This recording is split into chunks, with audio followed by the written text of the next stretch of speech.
വളരെ വളരെ സമചിത്തതയോടുകൂടി അദ്ദേഹത്തിന് എതിരായി വന്ന വളരെ രൂക്ഷമായ വിമർശനങ്ങൾ പലതും അദ്ദേഹവും അർഹിക്കാത്ത തരത്തിലുള്ള വിമർശനങ്ങൾ ഉണ്ടായിട്ടുണ്ട്. അതിനെയൊക്കെ അതിജീവിച്ച് അദ്ദേഹം രാജ്യത്തിന്റെ നന്മയ്ക്കും രാജ്യത്തിന്റെ നന്മയ്ക്കും ജനങ്ങളുടെ പുരോഗതിക്കും ഉതകുന്ന തരത്തിലുള്ള പോളിസികൾ പിന്നെയും അദ്ദേഹം കൊണ്ടുവന്നു.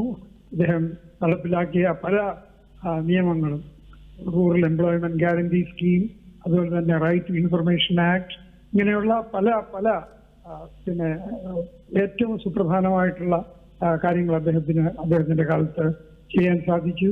അദ്ദേഹത്തെ അന്ന് എതിർത്തിരുന്ന ആളുകൾ കൂടി ഇന്ന് ഈ കാര്യങ്ങളിൽ അദ്ദേഹത്തെ പ്രശംസിക്കുകയാണ്. ഇന്നലെ രാത്രിയിലും അദ്ദേഹത്തിന്റെ ദുഃഖകരമായ മരണത്തിന് ശേഷം നിരവധി പ്രമുഖരായ ആളുകൾ, അദ്ദേഹത്തെ എതിർത്തിരുന്ന ആളുകൾ എല്ലാവരും ഒരേ സ്വരത്തിൽ അദ്ദേഹം നൽകിയിട്ടുള്ള വിലമതിക്കാനാവാത്ത സംഭാവനയെ കുറിച്ച് പ്രശംസിക്കുന്നുണ്ട്. അത് തന്നെ അദ്ദേഹത്തിന്റെ മഹത്വത്തിനും അദ്ദേഹത്തിന്റെ പ്രവർത്തനത്തിനും ഉള്ള ഒരു അംഗീകാരമായി നമുക്ക് കാണാൻ സാധിക്കും. തീർച്ചയായിട്ടും ഇത്രയധികം വിനയാന്വിതനായ ഒരു പ്രധാനമന്ത്രിയെ ഇന്ത്യക്ക് കിട്ടുമെന്ന് തോന്നുന്നില്ല. ഇന്നുവരെ ഉണ്ടായിരുന്ന എല്ലാ പ്രധാനമന്ത്രിമാരിൽ കൂടുതൽ വിനയത്തോടും കൂടി തന്റെ സഹപ്രവർത്തകരോടും പൊതുജനങ്ങളോടും എല്ലാം പ്രവർത്തിച്ചിരുന്ന ആളായിരുന്നു അദ്ദേഹം.